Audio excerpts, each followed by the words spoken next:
Assalamualaikum warahmatullahi wabarakatuh. Selamat pagi anak-anakku semuanya. Bagaimana kabarnya hari ini?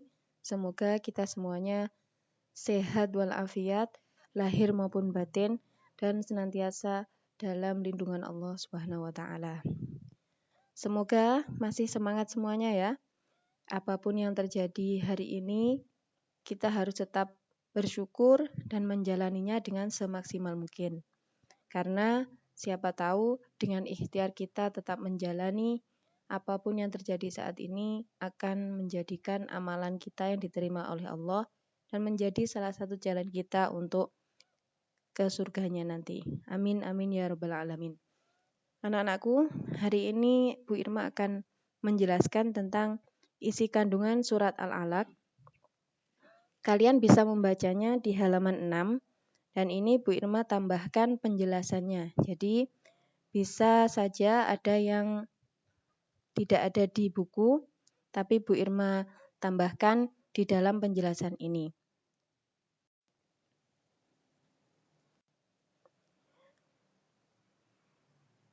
Sebelum menjelaskan kandungannya, terlebih dahulu Bu Irma jelaskan sedikit tentang identitas surat Al-Alaq. Al-Alaq itu artinya segumpal darah.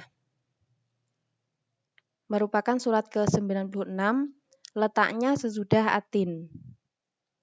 Jumlahnya ada 19 ayat, dan ini merupakan wahyu pertama yang diturunkan oleh Allah kepada Nabi Muhammad SAW. Yang mana diturunkan hanya 5 ayat 1 sampai dengan 5. Diturunkan di Mekah, maka disebut dengan surat Makkiyah, tepatnya ini di Gua Hira. Bertepatan dengan tanggal 17 Ramadan.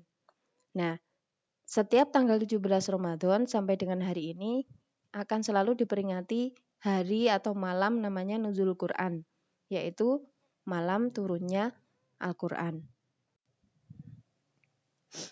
Adapun isi surat Al-Alaq secara umum, secara garis besar, yang pertama adalah berisi perintah membaca. Allah memerintahkan kita untuk senantiasa membaca. Jadi bukan hanya perintah Bapak Ibu guru ya, kalau suruh belajar ayo baca-baca, tapi itu adalah perintah langsung dari Allah Subhanahu wa taala.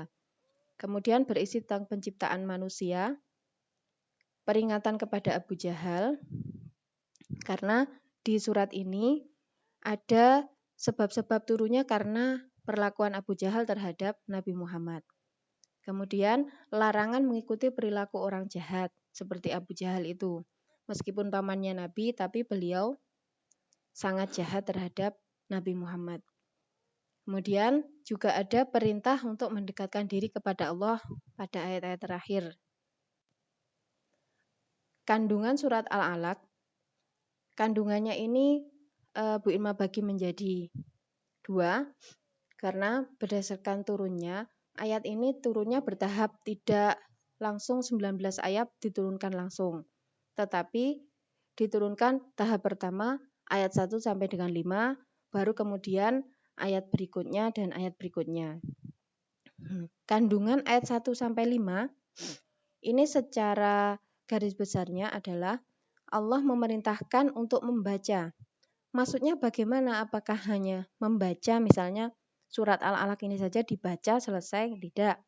Tapi maksudnya lebih luas lagi. Maksudnya kita disuruh mempelajari ilmu pengetahuan, baik itu umum ataupun agama. Jadi semuanya harus kita pelajari. Agar apa? Agar semakin memperkuat keimanan. Dengan kita semakin mengetahui banyak pengetahuan, seperti dicontohkan dalam surat Al-Alaq ini adalah proses penciptaan manusia, yang mana dari segumpal darah, kemudian jadi daging, kemudian diberi tulang, akhirnya menjadi seperti bayi yang lahir sempurna seperti itu, ada kaki, tangan, dan sebagainya. Dengan mengetahui hal seperti itu, diharapkan kita akan semakin kuat keyakinan kita kepada Allah Subhanahu wa taala, bahwa Allah adalah sebaik-baik pencipta. Tidak ada yang melebihi Allah Subhanahu wa taala. Kemudian ayat 6 sampai 19, yang pertama, kandungannya adalah Allah memperingatkan kepada Abu Jahal yang melarang Nabi untuk sholat. Sebenarnya ini secara umum untuk orang kafir. Namun karena pada saat ini adalah hubungannya dengan Abu Jahal, yang mana pada saat itu awal-awal Nabi diangkat menjadi Nabi dan Rasul, Nabi kan menjalankan sholat. Nah, Abu Jahal itu tidak suka dengan dakwah Nabi. Jadi ketika Nabi akan sholat, Abu Jahal itu melarangnya. Bahkan akan menginjak leher Nabi ketika Nabi sujud. Namun Allah memberikan perlindungan, Abu Jahal tidak dapat melakukan semuanya itu. Karena perlakuan tersebut Allah memberi peringatan dalam surat Al-Alaq di ayat 6 sampai dengan 19 itu bisa dibaca di terjemahannya. Kemudian Allah juga melarang untuk mengikuti perilaku orang jahat seperti halnya Abu Jahal itu. Jadi kita tidak boleh mengikuti perilakunya ya. Kemudian yang terakhir Allah memerintahkan kita untuk mendekatkan diri kepadanya. Ini ada di ayat terakhir yang berbunyi yang artinya di terakhirnya ada dan sujudlah dan dekatkanlah dirimu kepada Allah. Jadi di sini terdapat perintah untuk sujud, yang mana dengan sujud itu kita berarti mendekatkan diri kepada Allah. Itu adalah isi beserta kandungan surat Al-Alaq yang juga harus Saman baca, materinya di halaman 6. Semoga penjelasan ini bisa lebih membuat sampean semuanya paham. Jika ada yang perlu ditanyakan atau belum paham, bisa langsung WA ke Bu Irma nggih.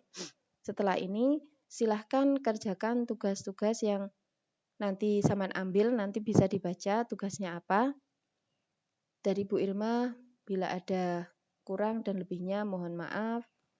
Jika ada yang salah bisa diperbaiki, bisa langsung ke Bu Irma nggih. Terima kasih. Wassalamualaikum warahmatullahi wabarakatuh.